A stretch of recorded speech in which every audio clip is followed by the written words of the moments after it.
দারুণ সুন্দর লাগছে, দারুণ সুন্দর, বিউটিফুল। সকালবেলা ক্লাউডি আছে কিন্তু ব্যাপক লাগছে। এই হচ্ছে সকালের ভিউ। এখানে রুমে না দিয়েছে কোনো ইলেকট্রিক কেটলি, না আছে কোনো টি ব্যাগস। ভাগ্যিস ইলেকট্রিক কেটলিটা নিয়ে এসেছিলাম, অ্যাটলিস্ট সকালবেলা 2 কাপ চা বানিয়ে খেতে পারছি। সকাল থেকে একটু ক্লাউডি ছিল, এখন বাজে 7:20। তো এখন রোদটা বেশ রোদ হয়ে গেছে। তো জায়গাটা খুবই সুন্দর। আর কয়েকটা প্রবলেম আছে, যেমন খাওয়ার কোয়ালিটি খুব একটা ভালো নয়, যদিও বা বলছে কুক নাকি চলে গেছে, সেটা আলাদা ব্যাপার। আদারওয়াইজ রুমে কেটলি নেই, তারপরে রুমে সাবান শ্যাম্পু দেয়নি। রুমে আমরা যখন এসে পৌঁছোই তখন কোনো প্যাকেজ মানে মিনারেল ওয়াটারের বোতল ছিল না, কেন জেনারেলি সমস্ত নেচার ক্যাম্পে 2টো করে সিল্ড মিনারেল ওয়াটারের বোতল দেয় পার ডে হিসাবে। আর ইলেকট্রিক কেটল থাকে, প্লাস তার সাথে কিছু টি ব্যাগ, কফি এগুলো থাকে। তো সেগুলো কিছুই ছিল না।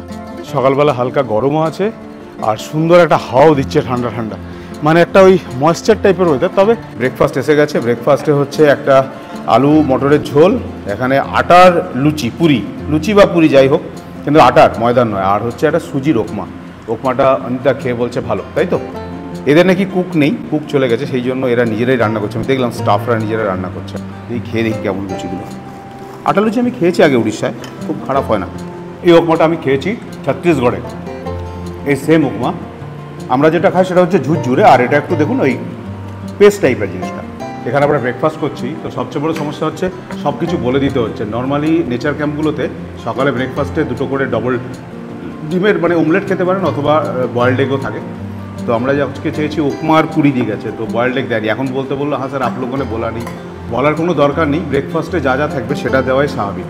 তো আমরা বললাম এখন 6টা ডিম বয়েল করে দিতে, আমরা যাওয়ার সময় নিয়ে চলে যাবো। ব্রেকফাস্টের পরে চা দেওয়ার কথা, সেটা এখন অবধি দিয়ে যায়নি, তো জানি না দেবে কি না, তবে আবার বলতে হবে দুধ চা দেওয়ার কথা। আর এখানে জলের বোতলও কালকে যখন ঢুকলাম তখনও 2টো করে নাকি স্টক শেষ হয়ে গেছে। আমার কথা হচ্ছে গেস্ট আসছে, তাহলে স্টক কী করে শেষ হয়ে যায়? আর যদিও বা শেষ হয়ে যায় তাহলে সেটা এনে দেওয়া উচিত সাথে সাথে, কারণ আমরা ঢুকেছি সকালবেলা ভোর 6:30 7টার সময়, তো বললো স্টক শেষ হয়ে গেছে। জানি না কী ব্যাপার, এটা ফরেস্ট ডিপার্টমেন্টের একটু দেখা উচিত, কেন এত টাকা চার্জ নিচ্ছে, হিউজ অ্যামাউন্ট চার্জ। তো সেই চার্জের বদলে যে সার্ভিসটা দেওয়ার কথা সেগুলো প্রপার দেওয়া উচিত। আমরা এখন কোরাপুট নেচার ক্যাম্প থেকে বেরিয়ে আমরা এখন দেওমালি নেচার ক্যাম্পের উদ্দেশ্যে রওনা হচ্ছি। কোরাপুট নেচার ক্যাম্পকে বাই বাই করে আমরা এখন বেরোচ্ছি। ব্রেকফাস্ট করে নিচ্ছি। আমাদের যেতে প্রায় 4.5-5 ঘন্টা সময় লাগবে, কেন আমরা রেড মাড পন্ড, নালকো এবং বালদা কেভ, রানী দুদুমা ওয়াটারফলস দেখে আমরা দেওমালি ঢুকবো। তো চলুন দেখা হচ্ছে একবারে নালকোতে গিয়ে। আমরা এখন দামানজোড়ির দিকে যাব, এখান থেকে 10 কিলোমিটার রেড মাড পন্ড দেখতে নালকোতে।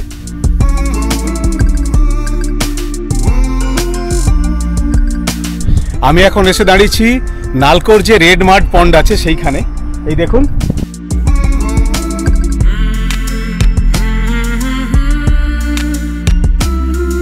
আর এই যে রেড মাড পন্ডটা, এটা কিন্তু অ্যালুমিনিয়াম অক্সাইডের রিফাইনিং প্রসেসের বাই প্রোডাক্ট।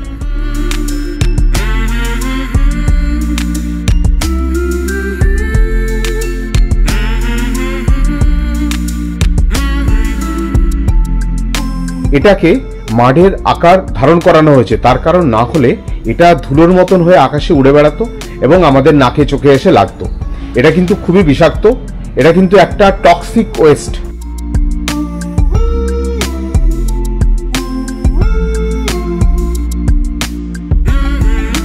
ভালো লাগলেও এখানে কিন্তু আপনারা যদি আসেন তাহলে আপনারা মনে করে মাস্ক পরে আসবেন, নাহলে কিন্তু শরীরের ক্ষতি হতে পারে। আমরা জানতাম না, সেই জন্য আমি মাস্ক পরে আসিনি। তো যদি আপনারা আসেন এখানে দেখতে, তাহলে আপনারা মাস্ক সঙ্গে ক্যারি করবেন। আমরা এখন রয়েছি কোরাপুট থেকে আরাকু ভ্যালি যাওয়ার যে রাস্তাটা, সেই রাস্তার উপরেই। আর এখনো বালদা কেভের মোড় আসতে একটু সময় লাগবে। আর এখান থেকে আরাকু ভ্যালি ডিস্টেন্স হচ্ছে 74 কিলোমিটার। আমরা এখন যে জায়গাটা পেরোচ্ছি এটা হচ্ছে গুরাডি নাল্লা।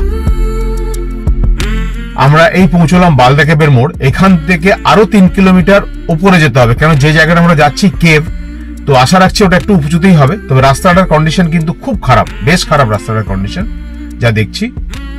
আর এখানে একটা মনে হচ্ছে ফরেস্টের চেক গেট আছে, এখানে মনে হয় কোনো এন্ট্রি ফি আছে। দেখি, এখানে গেটে ঢোকার জন্য এন্ট্রি ফি আছে, এন্ট্রি ফি হচ্ছে 80 টাকা।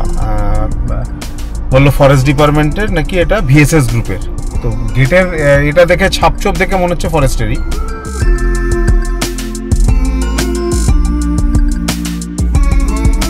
আমরা এই নাগেশ্বরী হিলের টপে পৌঁছলাম। বালদা কেভটা বাঁ দিকে ছেড়ে এসেছি আর আমরা উপরে ডান দিকে উঠে এলাম। আবার নেমে আমাদেরকে বালদা কেভের দিকে যেতে হবে। এটা হচ্ছে নাগেশ্বরী হিল টপ। আমরা এইমাত্র বালদা কেভের এখানে নাগেশ্বর হিল আছে, সেটা একদম টপে, সেখানে এসে পৌঁছলাম। আর প্রচন্ড হাওয়া দিচ্ছে। আর এই লেকটা দেখুন, বিউটিফুল বিউটিফুল। লেখা আছে প্লাস্টিক ফ্রি জোন, কিন্তু অবস্থা দেখুন কি নেই এখানে। আর আমি এখানকার কিছু ড্রোন শট আপনাদের সাথে শেয়ার করছি, দেখুন, আমার মনে হয় দারুণ লাগবে।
সামনে গিয়ে কি হবে বলতে পারছি না, এখানে আটকাবে।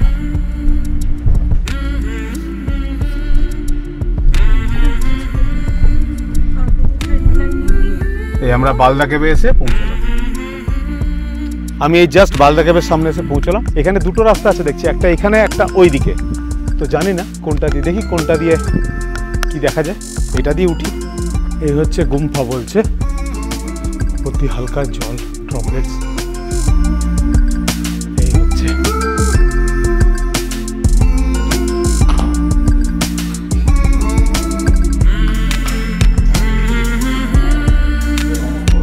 গুহার ভেতরটা কিন্তু প্রচন্ড ঠান্ডা আর দারুণ লাগছে। এই হচ্ছে গুম্ফাটা, ব্যাক সাইডে ওই উপর দিয়ে লাইটটা পড়ছে, আবার উপর দিয়ে জল চুঁয়ে চুঁয়ে পড়ছে। আমাদের বালদা কেভ দেখা কমপ্লিট। এখন আমার বেরিয়ে আমরা সোজা যাব হচ্ছে রানী দুদুমা ওয়াটারফল, যেটা কিনা এই রাস্তায় আবার যখন আমরা শিমলিগুড়া যাব, সেই শিমলিগুড়া যাওয়ার পথেই পড়বে। তো ওটা দেখে আমরা আজকে যাব হচ্ছে দেওমালি। দেওমালিতে আজকে আমাদের নাইট স্টে আছে। আর দেখা হচ্ছে একবারে গিয়ে রানী দুদুমা ওয়াটারফলস।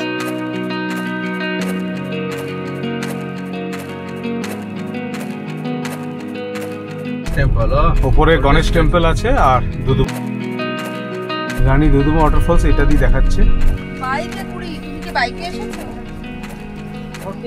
এখানে পার্কিং চার্জ আছে, পার্কিং চার্জ হচ্ছে 50 টাকা করে। আমি দুদুমার পার্কিং লটে এসে দাঁড়ালাম।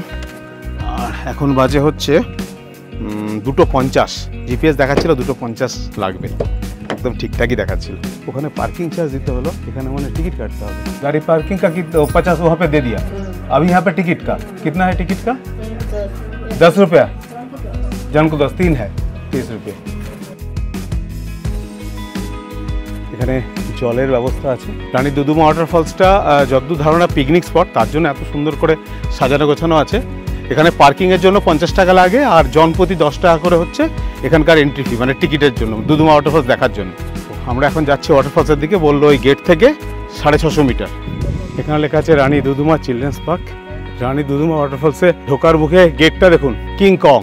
আমরা দুদুমা ওয়াটারফলও গিয়েছিলাম, ওটা দারুণ সুন্দর ছিল। এই আমরা এসে পৌঁছলাম রানী দুদুমা ওয়াটারফলসের সামনে। এই ডান দিকে দেখতে পাচ্ছেন, এক্সেলেন্ট এক্সেলেন্ট, কোনো কথা হবে না, সার্থক, আশাটা সার্থক। যাক, ভাবছিলাম কি এমন হবে আহামরি, যাক দারুণ লাগলো, দারুণ সুপার। এটা হচ্ছে এখানে একটা চেঞ্জিং রুম রয়েছে, আপনারা যদি চান এখানে স্নান করে এখানে চেঞ্জ করতে পারে। আর বসার বেঞ্চও রয়েছে। কি কেমন লাগলো? ঠিক আছে?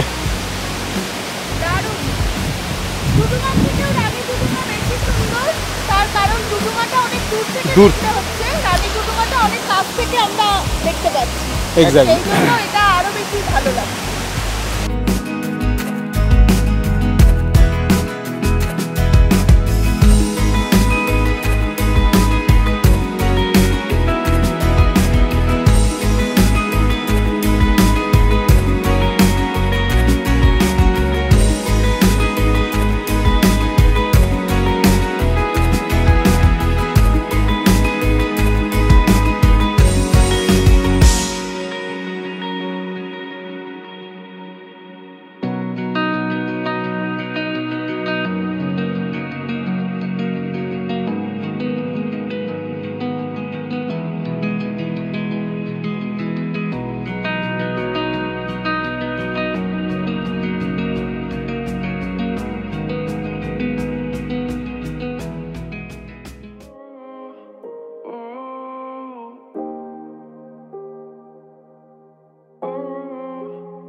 আমরা এখন কুন্দুলি মার্কেটে এসে পৌঁছলাম।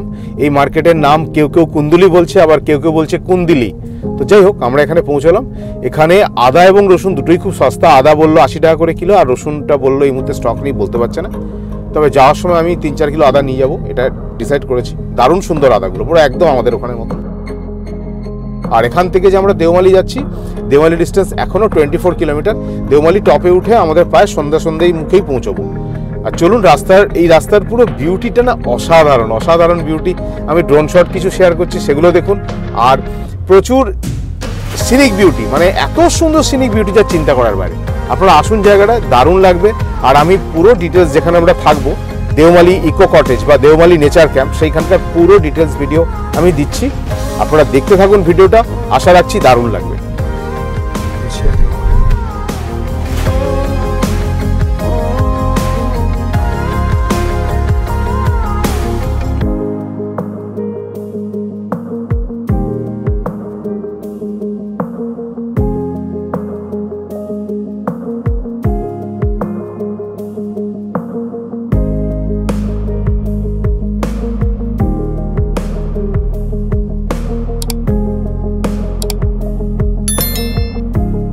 এই মুহূর্তে দেওমালির গেট থেকে দেওমালি হিলটপ অব্দি যে রাস্তাটা, সেই রাস্তার কন্ডিশন কিন্তু দারুণ খারাপ। বুকিং হ্যাঁ। আমরা এখন পৌঁছলাম হচ্ছে দেওমালিতে। আকাশের কালারটা দেখুন খালি, মানে কি বলবো, আর বলার মতন কোনো ভাষা নেই। আর আমরা এখন টপে আছি। টেম্পারেচার এখন গাড়ির টেম্পারেচার মিটারে দেখাচ্ছে দেখুন 23 ডিগ্রি। হ্যাঁ, ফিল লাইক 18, সেটা ঘটনা। আমরা যাচ্ছি হচ্ছে ওই হিল টপে, যেখানে আমরা আজকে থাকবো। আর এখানে মনে হয় কোনো ক্যাফেটেরিয়া হয়েছে, দেওমালি হাইটস। আর ওইগুলো হচ্ছে আমাদের থাকার কটেজ, যেখানে আমরা আজকে রাত্রে নাইট স্টে করবো। সামনে দেখতে পাচ্ছেন আপনারা কটেজগুলো। खोलिए बुकिंग है, ठीक है, देखिए। अच्छा, क्या यहाँ पे वो बाहर किसी को अलाउ नहीं करते? आपका नाम? आनंद।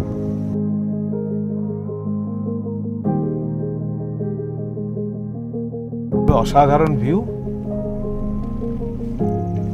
আমি এইমাত্র দেওমালিতে এসে নামলাম। এখন এই চাকাটায় মনে হচ্ছে একটু হাওয়া কমে গেছে, এই চাকাটা একটু হাওয়া মনে কমে গেছে। যাই হোক, এটা হাওয়া দিতে হবে। আর এই চাকাটা তো আমি জানি না, দেখছি চড়চড় করে আওয়াজ হচ্ছিল। না, এটা ঠিক আছে, এটা ঠিক আছে। তো এই হচ্ছে এখন এখানকার ভিউ আমি দেখাচ্ছি, অসাধারণ। আর এই হচ্ছে কটেজগুলো, এখনো পুরো রেডি হয়নি, আন্ডার কনস্ট্রাকশন আছে। রেডি হচ্ছে কটেজ, 10টা কটেজ করা হচ্ছে।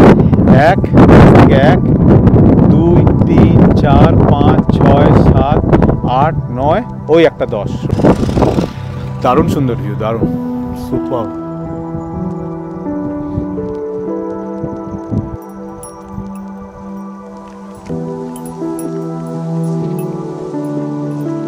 কি বলবো, আর কিছু বলার নেই। আলটিমেট মানে অসাম, দারুণ লাগছে, দারুণ, সুপার। এই হচ্ছে বাইরের ভিউ। আর এই হচ্ছে আমি দেখাচ্ছি এখন আমি রুমের ভিউ। আমি রুমের ভিতরে ঢুকলাম। এই দেখুন, এখানে লাগেজ রাখা আছে, টিভি দেওয়া আছে, সোফায় টোটাল 1 2 3 4 5 6, টোটাল 6টা চেয়ার। এই চেয়ারটা বাইরে থাকার বারান্দায়। আর খাটটা দেখুন, খাটটাতে 4 জন অনায়াসে শোয়া যাবে। সিঙ্গেল বেড 2টো আছে, তো সেই জন্য দুটোকে জুড়ে দিলে কিন্তু 4 জন শোয়া যাবে। একটা টেবিল রয়েছে 2খানা, একটা ইন্টারকম রয়েছে যেটা এখন অবধি চালু হয়নি, গ্লাস ডোর। আর এইখানে একটা ইনভার্টার রয়েছে, রুমটা সুপার। আর এই আমি বাথরুম দেখাচ্ছি, বাথরুমের কোয়ালিটি মানে আলটিমেট, বাথরুমের কোয়ালিটি। জাস্ট নতুন হয়েছে, কদিন হলো চালু হয়েছে। আর এইখানে হচ্ছে বারান্দা, বারান্দার লাইটটা আমি জ্বালি।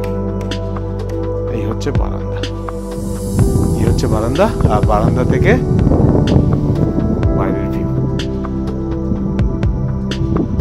এই হচ্ছে বাইরের ভিউ। তো যাই হোক, আপনাদেরকে দেখালাম রুমগুলো, অসাধারণ বিউটি এবং দুর্দান্ত ভিউজ এখান থেকে। তো আমরা এখন রেস্টুরেন্টের দিকে যাচ্ছি, ওটা কেমন দেখতে। রাত্রেবেলা খেতে যেতে হবে, তো একবার দেখে নেওয়া উচিত।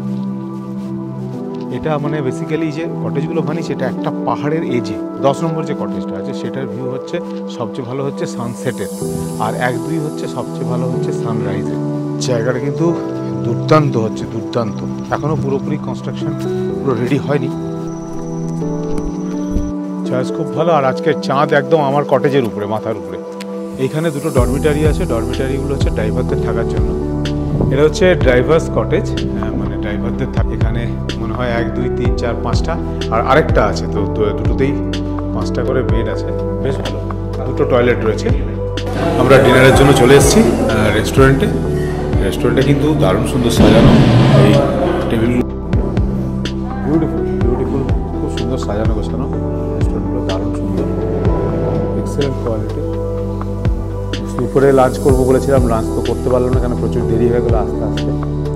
এখন খাবার যেটা অর্ডার করেছে তো সেটা তাতে চিকেন বলেছিল দেবে বলে, কিন্তু চিকেন আমাদের বদলে অন্য গেস্টকে দিয়ে দিয়েছে ভুল করে। আমার হচ্ছে ডিমের তরকারি, ডিমের কারি, এখানে একটা ভাজা, ডাল আর রাইস। দেখি খেয়ে কেমন খাওয়ার কোয়ালিটি। আমি এখন রয়েছি দেওমালি নেচার ক্যাম্পে, আর এটা রিসেন্টলি ওপেন হয়েছে, প্রায় 3-4 মাস হলো। তো এখন ডিনার করে ফিরলাম এই মাত্র। তবে যেটা কয়েকটা জিনিস বলার ছিল আমার এখানে, সেটা হচ্ছে আপনাদেরও জানা উচিত। প্রথমত হচ্ছে 5,000 টাকা, প্রায় 6,000 টাকা এগুলো চার্জ করেছে এখন। 5,000 প্লাস ট্যাক্সেস, ট্রানজাকশান চার্জ ফার্জ নিয়ে প্রায় 6,000 টাকার কাছাকাছি পড়ে যাচ্ছে। 6,000 টাকার বেশি এক এক দিনে পড়ছে দুটো রুমের প্রায় 12,380 টাকা। তো সেক্ষেত্রে 6,000 টাকার অনেক বেশি, অনেক বেশি। তো তাতে থাকছে রুম প্লাস খাবার, মানে সকালবেলা ব্রেকফাস্ট, দুপুরে লাঞ্চ, সন্ধ্যাবেলা স্ন্যাক্স একটা দিচ্ছে, আর রাত্রেবেলা ডিনার। তো সেক্ষেত্রে আমার এখানে যেটা মনে হয়েছে, প্রথমত হচ্ছে রুমটায় এমনি রুমটা খুবই ভালো। তবে 3 মাস হয়েছে, 3 মাসের মধ্যে রুমের অবস্থা খুব খারাপ। রুমের মানে ইন্টেরিয়ার কন্ডিশন আমি কি বলবো, আপনার দেখাচ্ছি, জাস্ট একটা দেখিয়ে দিই। এই দেখুন সুইচ বোর্ডটা দেখুন কি অবস্থা। আচ্ছা, এই সুইচটার এই দিকটা পুরো কালো হয়ে গেছে। হ্যাঁ, সমস্ত জায়গায় দেওয়ালগুলো দেখুন কি অবস্থা, সমস্ত দেওয়ালগুলো নোংরা। এই দেওয়ালটা তো খুবই বাজে অবস্থা, এই সামনের দেওয়ালটা। মানে এটা গেল 1 নম্বর। প্রথমত হচ্ছে নতুন ইকো কটেজ, মানে নতুন হয়েছে, জাস্ট কমাস 3-4 মাস হলো ওপেন হয়েছে। তো উড়িষ্যা গভর্নমেন্টের এখন যে অবস্থা দেখছি আমি, তাতে আমার মনে হচ্ছে যে নেচার ক্যাম্পগুলো আমার আগে খুব ফেভারিট ছিল। প্রথমত হচ্ছে চার্জটাও ঠিকঠাক ছিল, আর সার্ভিস কোয়ালিটি ভালো ছিল, খাওয়া দাওয়ার কোয়ালিটিও খুব ভালো ছিল। কিন্তু এই বছর খানেকের মধ্যে দেখছি প্রচুর চেঞ্জ। মানে প্রথমত হচ্ছে এদের কোয়ালিটি খুব মানে ডিগ্রেড করে গেছে। আর খাবার কোয়ালিটি এখনও যে দেওমালি নেচার ক্যাম্পে খেলাম, মানে এখন রাতের খাবার খেলাম, আমি ডিম খেলাম, এগ কারিটা জঘন্য, ডালটাও ওই মানে ওইরকমই। রাইস তো ঠিক আছে, রাইসের কোনো টেস্ট হয় না, যাই হোক নর্মাল ঠিক আছে। রাইসের কোয়ালিটিও সেই খুদে খুদে খুদে খুদে রাইস কোথা থেকে দিচ্ছে জানি না, এইটুকুটুকু ছোটো ছোটো চাল। 2 নম্বর হচ্ছে খালি রুমে একটা সোফা, 3-4টে চেয়ার রেখে দিলে রুমগুলো দেখতে ভালো লাগে, কিন্তু এত বড় রুমের মধ্যে কোনো আলমিরা নেই, এত বড় রুমে কোনো ড্রেসিং টেবিল নেই। একটা মিরার দরকার রুমে লোকের চুল টুল আঁচড়ানোর জন্য, বা মানে ড্রেস পরার জন্য, কিন্তু সেটা আমাদেরকে কি করতে হচ্ছে বাথরুমে। আচ্ছা, বাথরুমের কথা বলি, বাথরুমটাও পুরো জলে। আমরা যখন এলাম, আমরা ঢোকার কথা আমাদের জেনারেলি চেক ইন করার কথা 11টা-12টা নাগাদ, কিন্তু আমরা যখন ঢুকলাম তখন প্রায় 6টা বাজে। তো সেই সময় রুম যথারীতি আমাদের রেডি হয়ে থাকা উচিত। তার কারণ হচ্ছে আমরা যেহেতু আগে থেকে মানে আমাদের বুকিং আছে, সেক্ষেত্রে রুমে কিছুই নেই। রুমে জলের বোতল ছিল না, একবার ফোন করে বলতে হচ্ছে জলের বোতল দিয়ে যাওয়ার কথা, আরেকবার ফোন করে বলতে হচ্ছে এটা দিয়ে যাওয়ার কথা, আরেকবার ফোন করে বলতে হচ্ছে হ্যান্ড ওয়াশ দিয়ে যাওয়ার কথা। মানে প্রত্যেকটাতেই তাই। কোরাপুটেও তাই দেখে এলাম, এই দেওমালি নেচার ক্যাম্পেও সেম। জানি না অন্যগুলোই কী অবস্থা। আগে নেচার ক্যাম্পগুলো ঘুরেছি, সাতকোশিয়া খুবই ভালো ছিল। তারপরে আমার এগুলো কি হচ্ছে, এটা এখনো আন্ডার কনস্ট্রাকশন, মানে বাইরে টাইরে কাজ চলছে। মানে উড়িষ্যা গভর্নমেন্টের এখন যা দেখছি এমন অবস্থা হয়ে গেছে, মানে যেভাবে হোক যেন তেন প্রকারে হোক টাকাটা ইনকাম করতে পারলেই হলো আর কি। সার্ভিস হোক না হোক, লোক তো আয় ভাই। একটা কথা আছে না, একটা অ্যাড বেরিয়েছিল, কাস্টমার ... সি হ্যাঁ। আমরা এইমাত্র ডিনার করে জাস্ট ফিরলাম রুমে। তো বাইরে প্রচণ্ড ঠান্ডা। আর আমি বলি আপনাদেরকে, আপনারা গ্রীষ্মকালে আসুন, বর্ষাকালে আসুন, যখনই আসুন, একটা ফুল জ্যাকেট, যে কোনো জ্যাকেট একটু ভালো, এরকম নয় যে -ডিগ্রি টেম্পারেচার, তা নয়, কিন্তু এখন বাইরে 15-16 ডিগ্রি টেম্পারেচার, আর একটা বাজে হাওয়া দিচ্ছে, যে হাওয়াটা খুব মানে আরও বেশি মনে হচ্ছে ঠান্ডা, চিলিংটা আরও বেশি। তো আমি একটা পেন এই টাইপের হাফ জ্যাকেট নিয়ে এসেছিলাম, ওদেরকে বলেছিলাম আনতে, ওরা নিয়ে এসছে, আমি নিয়ে আসিনি। আমি বললাম ঠিক আছে হয়ে যাবে মোটামুটি ঠান্ডা, তবে ঠান্ডা লাগছে। ভোরবেলা উঠে যদি কেউ ট্রেকিংয়ে যেতে চান বা ওই ওয়াচ টাওয়ারটা অব্দি যেতে চান এখান থেকে, তাহলে কিন্তু তার একটা জ্যাকেট লাগবে মাস্ট। এখানে সিগন্যাল আছে, আমি বিএসএনএলের আছে, এয়ারটেলেরও আছে, জিওরও আছে। জিওর ফুল 4G কাজ করছে, কিন্তু এয়ারটেলের 4G কখনো আসছে কখনো আসছে না, তবে সেটা রেয়ার। আর নর্মাল এই যা নেটওয়ার্ক আছে, কিন্তু বিএসএনএল আর এয়ারটেলে কিন্তু সিগন্যাল আছে, মানে কথা বলা যাচ্ছে, কিন্তু কোনো নেট ইন্টারনেট ইউজ করা যাচ্ছে না। এত স্লো নেটওয়ার্কে ইন্টারনেট ইউজ করা যাচ্ছে না। আর একটা জিনিস বলে রাখি, সেটা হচ্ছে আপনারা যদি এই মুহূর্তে ইকো ট্যুর উড়িষ্যা থেকে কোনো নেচার ক্যাম্প বুক করেন, সেক্ষেত্রে যখন বুকিং করবেন যে স্লিপটা বেরোবে, সেই স্লিপের মধ্যে উপরে দেখবেন নাম্বার দেওয়া আছে। প্রথমত হচ্ছে ডিএফও রেঞ্জ অফিসারের নাম্বার দেওয়া থাকে, সেকেন্ড হচ্ছে তার নিচে দেখবেন এক জায়গায় ম্যানেজারের নাম্বার দেওয়া থাকে। যে নেচার ক্যাম্পে আপনি থাকবেন সেই নেচার ক্যাম্পে যে ম্যানেজার আছে সেই ম্যানেজারের নাম্বার দেওয়া থাকে। আপনারা আসার আগে সেই ম্যানেজারের সাথে অ্যাটলিস্ট একবার হলো কল করে কথা বলে নেবেন যে আপনারা কখন ঢুকবেন, কি খেতে চান, কি ব্যাপার। এরা কিন্তু বারবার ধরে যে কোনো জিনিসকেই এরা আমাদের ল্যাঙ্গুয়েজ প্রবলেমে বলে উড়িয়ে দিচ্ছে।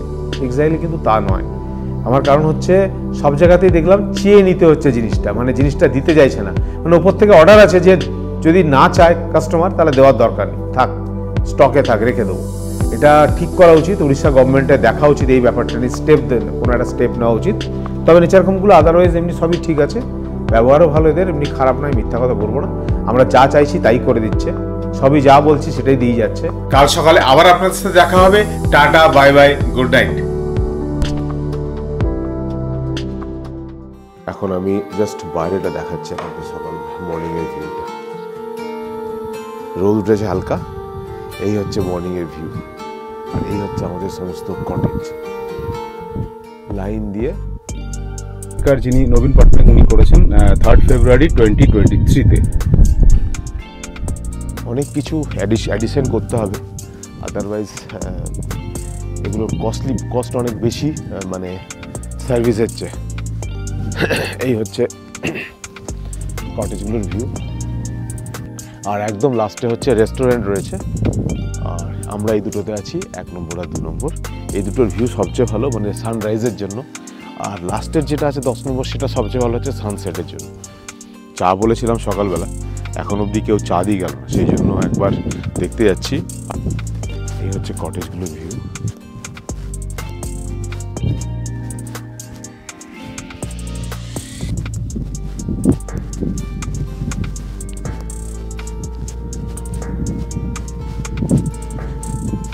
দেখো পুরো ফগে ভর্তি হয়ে গেল, কটেজগুলো দেখাই যাচ্ছে না, একটা করে কটেজ ঢেকে যাচ্ছে পুরো দার্জিলিং। তবে এই জায়গাটা ততটাই ভালো থাকবে যতদিন এখানে বেশি কটেজ না হচ্ছে। এখন দেখুন ওদিকে রেস্টুরেন্টটা দেখাই যাচ্ছে না, ওদিকে রেস্টুরেন্ট সামনে, ওটা দেখাই যাচ্ছে না। আর এদিকের কটেজগুলো আস্তে আস্তে ঢেকে যাচ্ছে, আমাদেরটা তো দেখাই যাচ্ছে না, 1 নম্বর 2 নম্বরটা। আমি এইমাত্র স্নান করলাম, আর এখন গিজার ছেড়ে স্নান করতে হলো। এত জল ঠান্ডা যে আমি নর্মাল এতে স্নান করতে পারলাম না, গিজার চালিয়ে স্নান করতে হলো। আর এখন যাব ব্রেকফাস্ট করতে, এখন বাজে 9:15। উড়িষ্যার হায়েস্ট পিক দেওমালি, আর সেকেন্ড হায়েস্ট হচ্ছে মহেন্দ্রগিরি হিলস। আর ওই হচ্ছে পিকটা, টপটা হচ্ছে ওইটা। এটা হচ্ছে রেস্টুরেন্টের ভেতরটা, ইন্টেরিয়রটা খুব সুন্দর। তো পার্কিং একটা ওয়াচ টাওয়ার, ওটা লাস্ট, ওখান থেকে ট্রেক করে করে ওই টপ অব্দি যেতে হবে।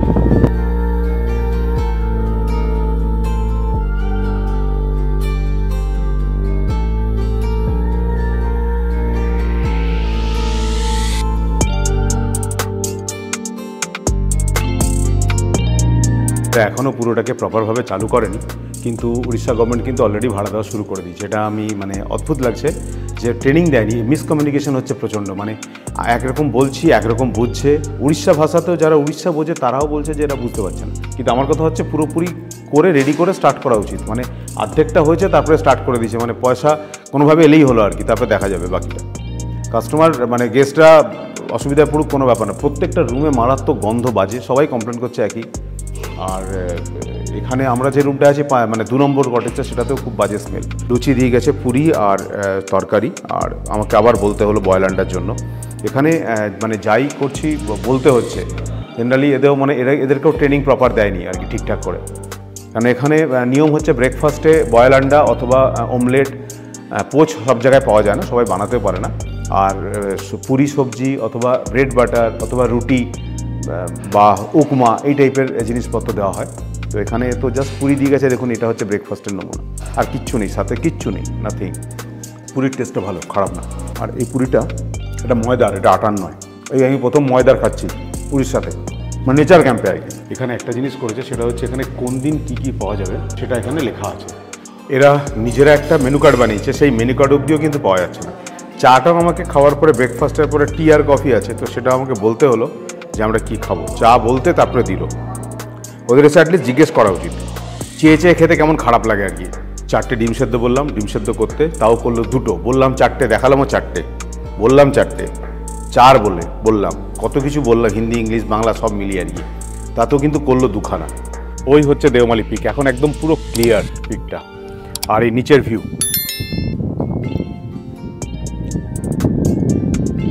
সারাদিন একটা আলো ছায়ার খেলা চলছে। চলে আসবো তো, দুপুরে লাঞ্চ করবো।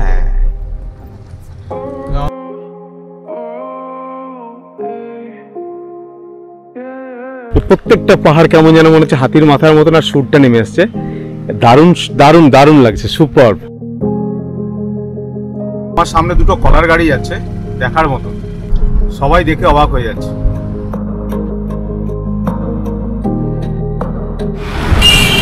আমি এখন আছি সিমলিগুড়াতে, আর এখানে এই ব্রিজস্টোনের শোরুমে এসেছি টায়ার চেঞ্জ করার জন্য।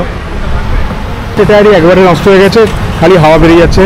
নিয়ে গেছিলাম, ও বললো সারানো যাবে না, অবস্থা খুব খারাপ। আমি নিচ্ছি এই টায়ারটা, ব্রিজস্টোনের 215 60 R16 85H টুরানজা। দেখা যাক টুরানজার কীরকম পারফরমেন্স। আমারটা আগে লাগা ছিল অ্যাপোলো, 36,500 ডিলটা ফাইনাল হলো। আর এখন আমার গাড়ি উঠে আছে, দেখুন এই হচ্ছে আমার গাড়ির অবস্থা। গাড়ি উঠে গেছে।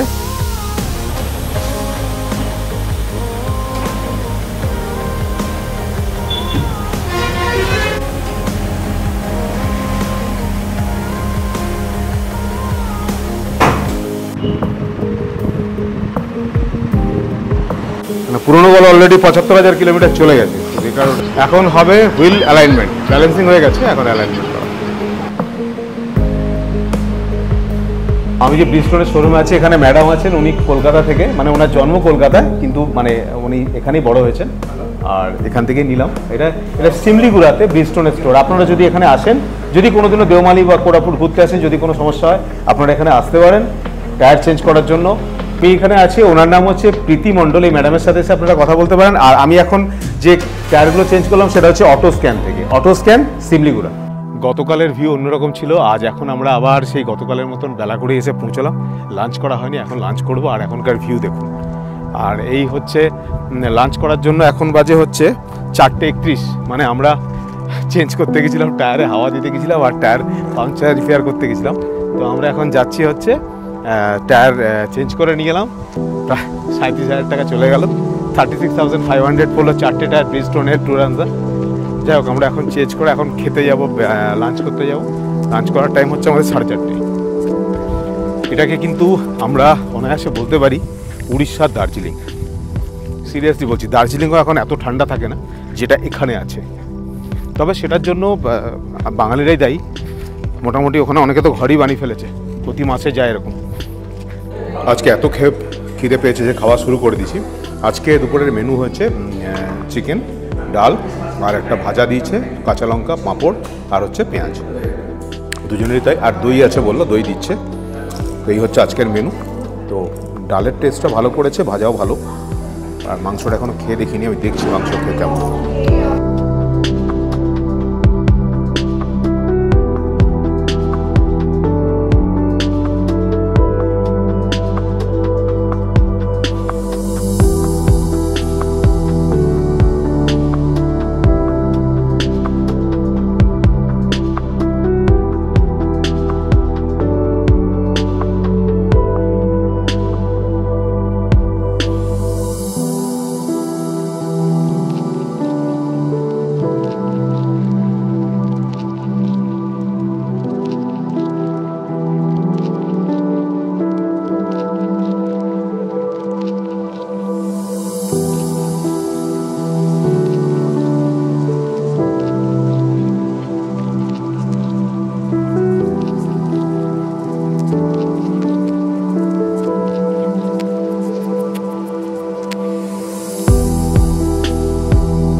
হাইটসে যাচ্ছি, দেওমালির যে একদম টপ পয়েন্টটা আছে সেখানে যাচ্ছি। রাস্তার অবস্থা এটাও খারাপ বললেও ভালো, তবে আমার মনে হয় ওই পয়েন্টটা থেকে ভালো হবে। বাজে অবস্থা, জলে কাদা, গাড়ির মানে আওয়াজ শুরু হয়ে গেছে মোটামুটি।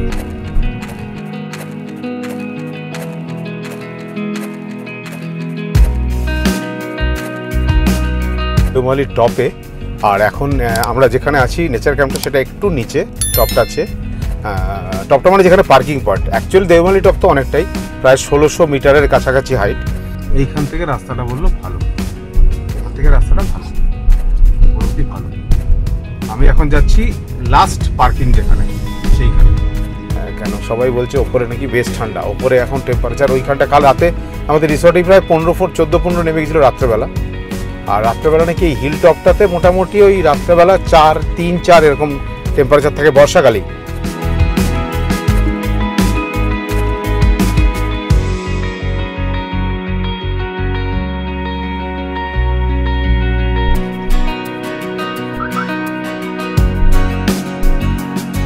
আমি এখন দেওমালির হিলটপে উঠে এসেছি, মানে জাস্ট টাওয়ারটার উপরে। টাওয়ারটার অবস্থা দেখুন, সব জায়গাতে একই কেস, নোংরা টোংরা করে যাচ্ছে, রে অবস্থা করে রেখেছে। আর এখানে গাড়ি নিয়ে আসা যায় অবধি, এটা লাস্ট পয়েন্ট, এরপর ট্রেকিং করে উঠতে হয়।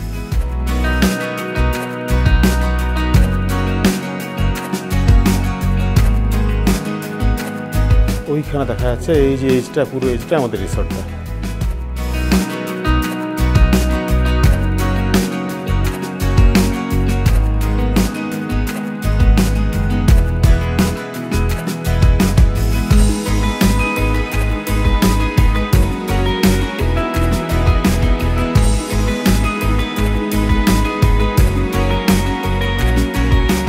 এক সময় আমরা দার্জিলিংয়ে দেখতাম এরকম ওয়েদার। দেখুন আমরা যেখানটা আছি এটা কিন্তু ফগ নয়, এটা কিন্তু মেঘ। হ্যাঁ, এটা কিন্তু ফগ বলে ভুল করবেন না আপনারা। এই দেখুন যাচ্ছে, এটা কিন্তু পুরো মেঘ।